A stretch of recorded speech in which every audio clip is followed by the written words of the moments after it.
네, 현장을 뛰는 취재 기자들의 눈으로 정치권 소식을 들여다봅니다. 불사조 기자단. 자, 오늘 딱 맞춰 오셨습니다. 경향신문 박순봉 기자, 세계일보 최영찬 기자. 두 분 어서 오세요. 안녕하세요. 물어볼 게 너무 많아요. 지금 뉴스가 막 쏟아져서 궁금한 게 너무 많아요. 청취자분들 마찬가지일 텐데 그래도 인사는 해야지. 두 분 명절은 잘 보내셨죠? 네, 잘 보냈습니다. 네네. 잘 쉬고 왔습니다. 잘 쉬고. 당번을 한번 해가지고 하루 당번. 온라인 한번. 사실 저도 당번을 하루 했습니다. 또 당번할 때는 온갖 기사를 좀 많이 쏟아내는 그런 좀 안 좋은 역할을 해야 되거든요. 네. 아니 그래서 이거 먼저 여쭤볼게요. 명절 연휴 끝나면 약속이나 한 듯이 이 매체들이 명절 민심 기사들을 막 쏟아내요.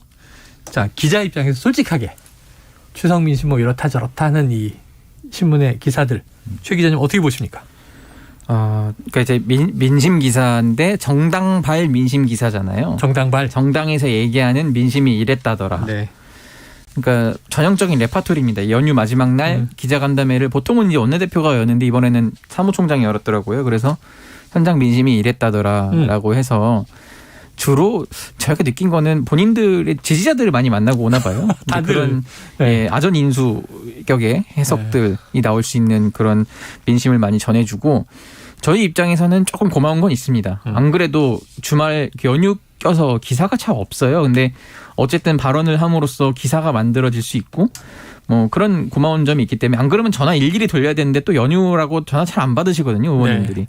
좀 그런 면은 있습니다. 네. 그래요. 자, 아전인수로 자신들의 정당의 지지자들 얘기를 주로 전한다. 맞아요. 그게 기사로 실린다. 최 기자님 얘기하신 거랑 저도 비슷하게 보는데 네. 사실 옛날에는 한 6, 7년 전쯤에는 물론 기자회견을 할 때도 있고 안 할 때도 네. 있었거든요. 안 하는 때도 많았었습니다. 그러면 그때는 여지없이 전화를 돌려가지고 명절 민심 기사를 썼었거든요. 근데 이게 그렇게 하다 보니까 오히려 이제 정치권에서도 이제 이거 때마침 무조건 나가는구나 이 기사는 이렇게 해서 응해가지고 아예 기자회견이 고착화된 걸로 그렇게 생각이 되고요. 일종의 저는 이게 언론하고 정치권의 그런 연합적 성격이 있는 게 이게 왜냐면은 언론사들은 명절 딱 끝나는 직후에 기사가 없어요. 기사거리가 없잖아요. 그런데 이제 뭔가는 써야 되는 그런 상황이고 정치권도 뭔가 메시지를 던지고 싶고 이런 상황이잖아요. 일정은 딱히 없고 그래서 이제 서로 딱 합의 맞아가지고 나오는 기사인데 다만 이제 이런 민심 기사는 아까 최 기자님 말씀해 주신 대로 이런 민심이란 이름을 빌려서 각 정당들이 하고 싶은 말을 하는 그런 내용들이다. 네네. 그렇게 좀 일종의 뭐 한 단계를 거르는 그런 걸음망을 가지고 보시면 좋을 것 같습니다. 자, 앞으로 두 분은 좀 솔직한 기사를 써주세요. 민심이 아니고 추석 당심. 추석 당심은 이렇다. 기자회견 했다. 이런 내용 전하더라. 주로 지지층의 이제 민심인가 보다. 이렇게 얘기를 해주셔야죠. 자, 지금 보니까요. 이 박홍근 원내대표관하고 아까 얘기하신 대로 조정식 사무총장이 이 민심, 추석 민심 관련 간담회를 했어요. 예. 그 이유가 있을까요? 제가 안 그래도 오늘 또 부지런히 취재를 해봤는데 뭐 특별한 이유는 없다고 해요. 이제 오늘 원내대책회의가 있기 때문에 어차피 원내대표는 마이크가 연휴 끝나면 주어진다. 네네. 그렇기 때문에 사실은 당대표가 하면 제일 좋은데 지금 당대표가 굳이 전면에 많이 안 나서는 상황이거든요. 네. 그렇기 때문에 당대표를 약간 대리하는 격으로서 사무총장이 나와서 이제 민심도 전하고 뭐 그런 자리를 가졌다. 이렇게 설명을 하더라고요. 네. 어쨌든 뭐 그런 차원에서의 그 사무총장이 나섰다라고 보면 되는데 한 발 조금 더 들어가 보자면은 조정식 사무총장이 5선이고 박홍근 원내대표 3선인데 뭐 그렇다고 뭐 갈등이 있고 그런 건 아닙니다. 네네네. 조정식 사무총장이 이제 사무총장 중에서는 조금 더 그립도 갖고 조금 더 전면에 나서려는 것 아니냐 이렇게 보는 시각도 있어요. 어쨌든 5선이라는 좀 무게감도 있고 이재명 대표한테 이제 여러 루트로 이제 전달받은 것도 있기 때문에 그런 것들을 좀 더 나서서 많이 하려는 것 아니냐 뭐 이런 관측이 나옵니다. 자, 지금 원내대표 사무총장 얘기했는데 오늘 최영찬 기자님 굉장히 발빠르게 평일로 돌아온 오전에 단독 기사를 하나 내셨길래 보니까 이재명 대표의 복심 정진상 전 비서실장이 당대표실에 합류했다. 네. 이 기사 어떤 의미가 있는 겁니까? 이 인선은? 이 정진상이라는 분은 대장동 이 수사 때 한창 이름이 같이 많이 나왔잖아요. 맞아요. 이재명 대표의 그 복심으로 통하고 변호사 시절 성남시 때부터 같이 쭉 계속해왔고 성남시 정책실장, 경기도 정책실장을 해왔거든요. 근데 지금 소위 말하는 성남 라인은 이제 의원실 보좌진으로 다 들어갔어요. 김현지 보좌관, 뭐 김남준 보좌관 들어왔는데 가장 최측근인 정진상 이 전 실장이 합류를 공식적으로 안 하고 있었어요. 예. 당에서도 약간 설왕설래가 있었거든요. 정 실장은 검찰 수사도 받을 수 있고 한데 좀 위험한 거 아니냐 이랬는데 어쨌든 그런 뭐 우려를 무릅쓰고 이재명 대표의 복심이 있기 때문에 네. 당직을 또 맡았다. 또 이게 좀 의미가 있습니다. 그래요. 자, 대통령실 한번 가보겠습니다. 이제 윤 대통령의 뭐 추석 명절 동안에 또 행보가 있습니다. 안보 행보도 있고 민생 행보도 있는데 이 대통령이 추석 영상 메시지를 공개하잖아요. 네. 이건 야당 이재명 이제 민주당 대표도 했는데 이번 명절 인사에 보니까 김건희 여사의 메시지는 들어있지 않고 또 김혜경 씨 모습은 아예 모습 자체가 보이지 않고 김건희 여사는 한복 입은 모습은 윤 대통령 옆에 보이거든요. 자, 더불어민주당의 이재명 숨기기 전략, 또 국민의힘 김건희 특검법에 대한 대응, 이 전략이 있습니까 따로? 사실 뭐 뚜렷한 그런 상황이죠. 김건희 여사는 계속해서 좀 모습을 드러내지 않는 그런 그림을 택하고 있고 반대로 민주당에서는 계속해서 김건희 여사를 거론하는 그런 방식으로 좀 맞서 싸우고 있는 그런 그림이고요. 그게 가장 좀 아이러니하게 딱 모습이 드러났던 게 이번 추석 영상이었던 것 같아요. 김건희 여사는 물론 한복 입고 윤석열 대통령 옆에서 같이 서긴 했지만 한마디도 안 했거든요. 근데 이게 이례적인 거라고 볼 수 있습니다. 왜냐하면 예전에 문재인 전 대통령 같은 경우에는 김정숙 여사가 메시지를 같이 냈었거든요. 그러니까 그런 거에 비해서는 좀 다른 모습이고요. 또 아까 말씀해 주신 대로 김혜경 씨는 아예 이재명 대표의 그 추석 인사 영상의 모습을 드러내지를 않았잖아요. 그러니까 양쪽 모두 좀 배우자들을 감추는 그런 모습들이 딱 추석 전 상황을 반영한 거라고 볼 수 있죠. 추석 전에 김혜경 씨 관련된 수사가 속도를 좀 냈었고, 송치. 네, 그 배모 전 사무관을 기소를 했고, 공범으로. 김혜경 여사도 공범으로 보는 그런 그림이 있었고, 그 다음에 민주당에서는 당론으로 또 김건희 여사 특검법 채택하는, 발의하는 이런 그림들 때문에 이렇게 된 것 같습니다. 근데 저는 얼굴도 안 나올 줄 알았는데 그래도 그 대통령 옆에 같이 서 있더라고요. 네네네. 그러면 또 최신 모습을 어떻게든 보여주게 된 거 아닙니까? 그렇죠, 그렇죠. 그게 좀 놀랐는데. 어쨌든 지금 민주당으로서도 김건희 여사가 뭘 했다 아니면 뭘 언급한 게 없다고 하더라도 김건희 여사에 대해서 계속 언급을 민주당이 오히려 하잖아요. 네네네. 장신구가 뭐 어떻게 했다더니 뭐 이런 식으로 일부러 이제 국민들한테 자꾸 김건희 여사가 뭘 한 것처럼 보여줌으로써 지지율에 타격을 주려는 건 아니냐 뭐 이런 얘기가 나옵니다. 사실 김건희 여사는 무슨 어떤 구설 문제보다도 사진 공개가 뭐 팬카페 등에서 논란이 계속 또 됐던 대목들이 있어서 바로 그거 한번 최 기자님께 여쭤볼게요. 명절 연휴 동안에 나온 얘기인데 이 탁현민 전 청와대 비서관이 김건희 여사의 장신구 논란 공개 저격을 했어요. 이 또 더불어민주당은 김건희 여사 관련해서 대정부 투쟁의 노선이 점점 더 명확해지고 있다. 이런 관측도 있는데 맞습니까? 그렇습니다. 아무래도 지금 탁현민 전 비서관이 뭐라고 했냐면은 민주당이 이제 그 장신구 고가 논란을 계속 이제 부채질하면서 이거 재산 신고를 안 했다 그래서 고발을 했어요. 그렇기 때문에 그럼 탁 전 비서관이 뭐라고 했느냐 이제 아무래도 뭐 그런데 뭐 종사도 했기 때문에 그 까모 브랜드 이런 데서 만약에 진짜 대한민국 대통령 영부인에게 빌려주는 거였다면은 그런 6천만 원짜리 안 빌려준다는 거예요. 6억 60억짜리를 빌려주지. 근데 6천만 원짜리를 빌렸다 이거는 상식적이지 않다는 거예요. 왜냐하면은 그래도 그 브랜드 급이 있기 때문에 대통령 영부인이라면 거의 뭐 연예인보다 더 높은 이런 브랜드 가치를 가질 수 있기 때문에 그런 홍보 효과를 누릴 수 있는데 왜 굳이 60억짜리를 안 하고 6천만 원짜리 했겠냐 이건 분명히 그 김건희 여사 거다라는 식으로 본인 생각을 얘기를 했어요. 어쨌든 그 기사를 해서 많이 화제가 됐는데 지금 어쨌든 민주당은 계속 그런 식으로 그 김 여사에 대한 공세를 멈추지 않고 있고 특검법까지도 몰아붙이는 건 어쨌든 대통령은 그 현실적으로 형사소추가 안 되잖아요. 하지만 여사에 대해서는 된다는 거예요. 그렇기 때문에 계속 몰아붙이면은 실제 검찰을 움직이는 역할도 할 수 있고 여론도 더 안 좋을 수 있다. 지금 실제로 국민의힘 지지자나 대통령 지지자들 중에서도 김 여사에 대해서는 좀 부정적으로 보는 분들이 꽤 많더라고요. 그런 걸 계속 노리는 그 하나의 노림수다 이렇게 보입니다. 그래요. 근데 보니까 오늘 국민의힘 의원들이나 뭐 정진석 위원장이나 하는 얘기들 보니까 대응 논리를 좀 세운 것 같더라고요. 그래요? 대응 논리가 좀 일관돼요. 그러니까 왜냐하면 같은 얘기를 쭉 반복해서 하고 있는데 한 3가지 정도 지점이거든요. 첫 번째는 10년 전에 있었던 일이다. 그러니까 민간인 신분일 때 벌어진 일이다. 이거 지금 김건희 특검법에 대한 대응 논리 얘기를 하는 겁니다. 그리고 또 이재명 대표 기소되니까 하는 일종의 방탄 특검이다. 이렇게 주장을 하고 마지막으로는 특검 받을 수 없다. 특검을 만약에 할 거면은 김정숙 여사도 같이 해라. 이렇게 이제 3가지를 일종의 논리로 계속 맞서서 내놓고 있더라고요. 근데 특검은 실제로도 민주당 내부에서도 좀 회의적인 목소리가 나오긴 합니다. 조금 전에 서영교 최고위원이 여론에 따라서 할 수 있다 이렇게 얘기를 했는데 그 말이 이제 여론이 그럼 더 압도적으로 높아야 되거든요. 네. 지금 나온 것보다. 네, 수치까지는 언급을 안 드리는데 그 정도로 여당에서도 안 받지 않으면 안 될 상황이 돼야 된다는 건데 지금 그러니까 민주당에서 그 박홍근 대표도 최근에 저랑 이제 한 얘기가 뭐였냐면은 대통령이 거부권을 쓸 수밖에 없는 뭐 그런 법안들도 많이 고려하고 있다는 식으로 얘기를 했어요. 네네. 어쨌든 이 특검법이 만에 하나 통과를 하더라도 대통령이 이걸 받겠습니까? 이건 거부권을 할 수밖에 그렇죠. 없다는 거예요. 그러면 대통령이 정치적 부담을 질 수밖에 없는데 근데 지금 민주당 뜻대로 꼭 되는 것 같지가 않아요. 법사위에는 그 법사위를 통과해야 되는데 그 조정훈 의원이라고 시대전환 의원이잖아요. 이분이 비교섭 단체로 들어가 있어서 1인 정당이죠. 네, 근데 이분이 탐탁치 않아 하고 있어서 네네네. 그럼 민주당 뜻대로 일사천리 될까? 꼭 네. 굳이 법사위원장까지 거론을 안 하더라도 네, 그런 얘기가 있습니다. 그런 분위기는 사실은 이제 이재명 대표 체제 출범 직전 우상호 전 비대위원장도 특검법은 이건 되겠나 하는 이제 입장이었단 말이에요. 지켜보도록 하고요. 자, 박 기자님. 네.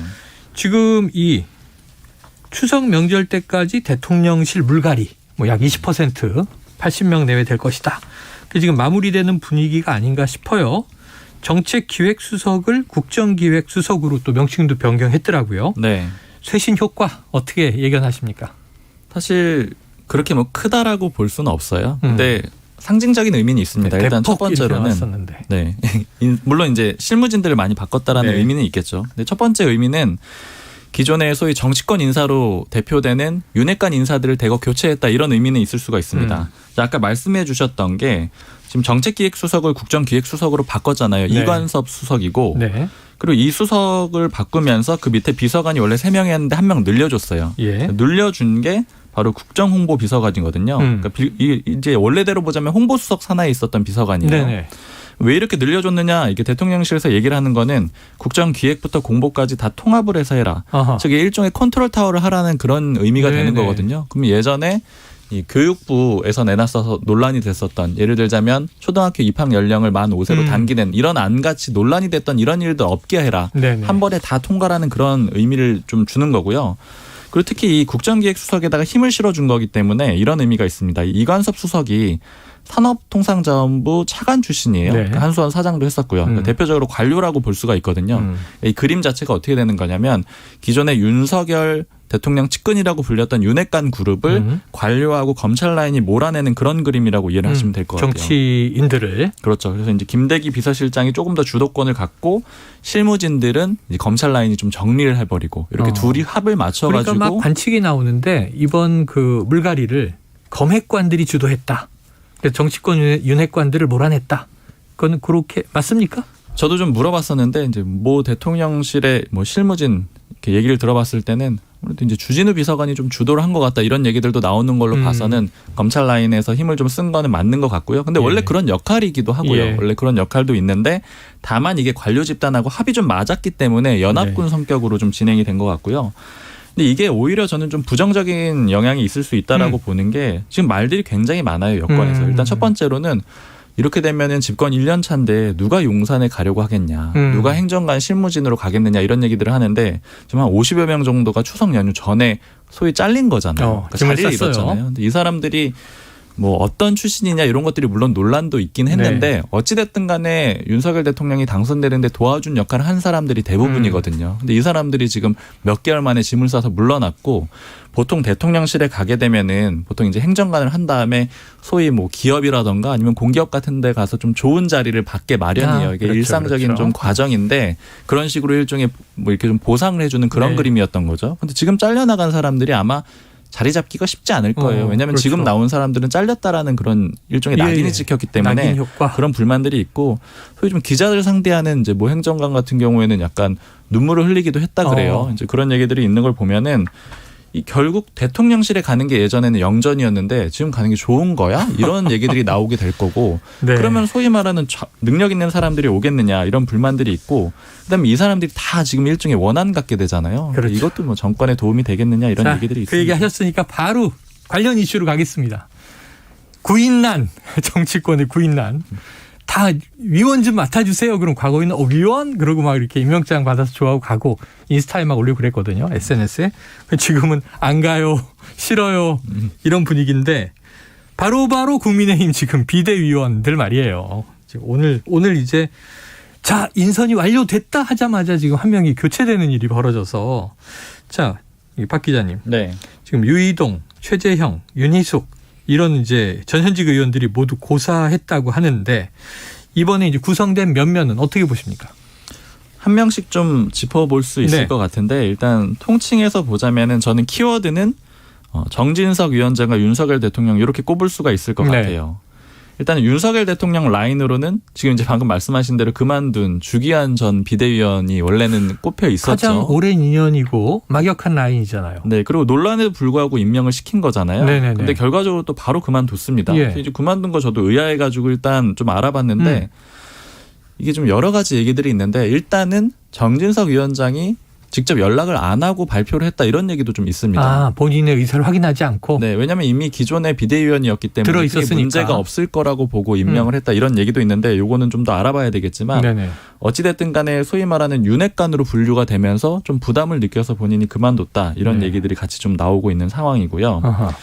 그리고 이제 요 인물하고 좀 정점식 의원 같은 경우에는 재선으로 뽑을 수가 있거든요. 재선인데 숨겨진 윤핵관이다 이런 정도의 평가가 있을 정도로 윤석열 대통령이랑 가까운 인물이에요. 아, 검사 출신인데. 맞습니다. 처음에 재보선에 나와서 국회의원 빼지 달 때는 당시에 황교안 맞아요. 라인이라 황교안 전 그랬거든요. 대표랑 가까워가지고 그래서 윤석열 대통령하고는 좀 거리가 있는 게 아니냐. 그리고 네. 소위 또 공안 라인 아니냐 이렇게 했었는데 네. 예전에 근무도 같이 했었고 꽤 가깝다라고 합니다. 그래서 음. 이제 재선을 대표하는 소위 윤석열 대통령 이 상징성을 가진 인물이고 이외에 김상훈 의원은 삼선 의원이거든요. 그러니까 이제 선수 대표라고 보시면 될 것 같아요. 네. 특별한 색채가 있는 편은 아니고요. 합리적이라는 평가가 많거든요. 그러니까 이제 삼선 대표로 1명, 재선 대표로 정점식 의원 이렇게 했고, 그다음에 주기한 전 비대위원 이제 물러난 자리에는 바로 전주의 의원을 네, 앉혔거든요. 네, 네. 근데 이게 호남 몫입니다. 음. 근데 이용호 의원을 원래는 비대위원으로 앉히려고 했었어요. 네. 근데 이용호 의원은 지금 원내대표에도 관심이 있거든요. 그래서 이제 거절했고 원래는 호남 몫이 되는 거죠. 네, 네. 근데 여기서 거부를 했기 때문에 두 단계를 건너서 지금 전주의 의원까지 왔는. 그러니까 전주의 의원은 지금 초선 의원입니다. 주기환, 전주회 이렇게 네. 된 거예요. 그리고 김종혁 비대위원도 좀 봐야 되는데 아까 제가 윤석열 대통령과 정진석 비대위원장 두 개의 키워드라고 말씀드렸잖아요. 네. 이 김종혁 비대위원 같은 경우에는 정진석 위원장하고 좀 관계가 있습니다. 그러니까 예전에 이 김종혁 위원이 기자 출신이거든요. 네. 중앙일보 기자 출신인데 썼던 책이 있는데 이 책을 정진석 의원이 당시에 굉장히 재밌게 감명 깊게 읽어가지고 그래요. 의원들한테 좀 돌렸다고 하더라고요. 그러니까 그때부터 좀 좋게 봤던 것 같아요. 그래서 이제 좀 관계가 있어가지고 임명을 한 걸로 보이고 또 다른 측면으로는 이제 김종혁 의원이 혁신위 대변인이거든요. 그러니까 원래는 혁신위 쪽 인사를 계속해서 정진석 위원장이 데려오려고 했어요. 사실은 최재형 위원장을 비대위원으로 시킨다고 그렇죠. 했었죠. 좀 일종의 탕평책을 펼치려고 했던 건데 다 거부하다 보니까 네. 이제 김종혁 대변인을 데려온 그런 그림으로 해석이 됩니다. 그러니까 요거는 정진석 위원장이 좀 마음에 들었던 인사라고 볼 수가 있고요. 김종혁 의원이 대선 캠프로 달려간 기자들 이 회자됐던 칼럼 쓴 분이잖아요. 그러니까 이게 2007년 글인데 이게 오늘 막 돌기 시작하더라고요. 네. 그래서 저도 좀 읽어봤는데 결국에 이제 기자 하다가 바로 대선 캠프로 정치권으로. 가는 거는 정치권으로 가는 건 문제가 있다 이런 취지인데 다만 거기에 단서가 좀 있어요. 바로 가는 건 문제가 있다 이런 식으로 좀 내용이 그런 취지인데 며칠 쉬다 가면은 괜찮은 거예요. 그래서 보니까 김종혁 비대위원 같은 경우에는 한 공백 기간이 그러니까 네. 정치평론가 활동을 한 게 한 1년 정도는 있더라고요. 그래서 이제 자신의 비판을 정면으로 받을 수 있는 거냐 없는 거냐 이건 조금 더 따져봐야 되는 문제인 것 같고요. 그리고 또 한 명 봐야 되는 게 김행 비대위원. 네네네. 이 친박계라고 볼 수가 있고 사실은 정진석 위원장은 친이계잖아요. 그래서 이게 어떤 관계가 있나 보면 결국에는 공관위원장을 했었어요. 정진석 비대위원장이 네, 예전에. 네. 그때 공관위 대변인이었거든요. 그러니까 결국 좀 자신랑 같이 일해봤던 사람을 네네. 다시 한번 불렀다 이렇게 볼 수가 있고 이제 김병민 비대위원은 표면적으로는 청년이라고 분류를 해야 될 것 같은데 네네네. 약간 애매합니다. 빠른 82년생이어가지고 김종인계를 하나 좀 이렇게 통합적으로 한 건 아닌가. 김종인계. 뭐 또 어쨌든 청년 목소리. 많아 보이는데 지금 뭐 그 이준석 전 대표랑 가까운 인사랑 오늘 요 네. 인선에 대해서 좀 얘기를 하니까 청년들이 진짜 하나도 안 보이고 저번에 시의원, 네네. 도의원 이런 인사들도 전혀 없네 이런 얘기를 하더라고요. 박순봉 기자도 82년이신데 청년 아닌 거예요? 사실 저는 수긍하고 있습니다. 아, 네. 청년 아니다. 네. 중년이다. 앞자리가, 아무래도. 알겠습니다. 자, 어쨌든 대선 캠프로 달려간 기자들, 청취자 여러분 앞으로 최영찬 기자, 박순봉 기자를 예의주시해 주시기 바랍니다. 그냥 며칠 안 쉬고 달려가기만 해봐라. 항상 이런 글을 쓴 분들이 정치권에 꼭 가 계시더라니까요. 자, 이 최 기자님, 네. 요거 궁금해서요. 지금 정진석 비대위원장 맡았는데 예. 국회 부의장이란 말이에요, 현직. 이 겸직이 가능한 거야? 막 이런 이제 의문들이 있었는데 내려놓기로 했잖아요. 예. 국회 부의장을. 네. 이렇게 되니까 바로 또 화살이 그럼 정청래 최고위원, 민주당 의원인데 이 과방위원장 겸직하면서 최고위원 하는 게 맞느냐 이 논란으로 또 번졌어요. 예. 어떻게 정리될까요? 오늘 입장을 또 인터뷰에서 냈더라고요. 냈습니까? 절대 그만둘 수 없다. 두 개 다. 예. 그러니까 이제 네. 관례적으로 그 상임위원장을 맡게 되면 당의 요직을 갖고 있던 거는 이제 그만두거나 아니면 둘 네. 중에 하나는 그만두는 게 보통의 관례였어요. 근데 이제 세게 얘기하시더라고요. 정청래 최고위원이 뭐 관례는 깨지기 마련이다. 뭐 그런 식으로 하고 물러날 수 없다.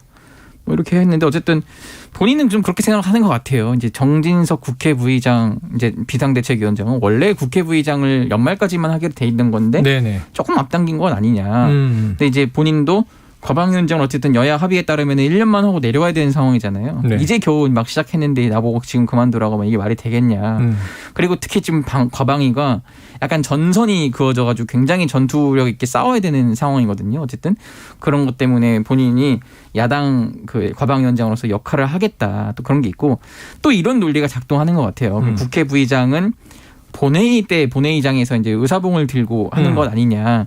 이제 원래 이제 국회의장이 이제 비었을 때 부의장이 네네네. 대신 하는 그렇죠. 거잖아요. 사회권. 근데 이제 국회의장이라고 가정을 하자면은 국회의장은 무소속이잖아요. 네. 그래서 그걸 대리해서 이제 하는 건데 그렇죠. 상임위원장은 원래 정당 소속에 있는 의원들이 한 네. 거란 말이죠. 상임이니까. 그렇기 때문에 동일선상에 놓을 수는 없다. 이게 이제 어쨌든 뭐 정청래 최고위원이나 이제 민주당 쪽 생각 같은데 네. 사실 이것 때문에 지금 원내가 골머리를 앓고 있습니다. 좀 어떻게든 좀 이렇게 내려놓게 하고 싶은데, 그러니까 이게 꼭 여당과의 관계를 떠나서 예. 야당 내부에서도 그럼 불만이 나오거든요. 야, 그러니까 정청래 최고위원은 왜 최고위원도 하고 상임위원장도 하냐? 그럼 둘 중 하나만 해라. 어쨌든 과방위원장 지금 그만두더라도요. 예.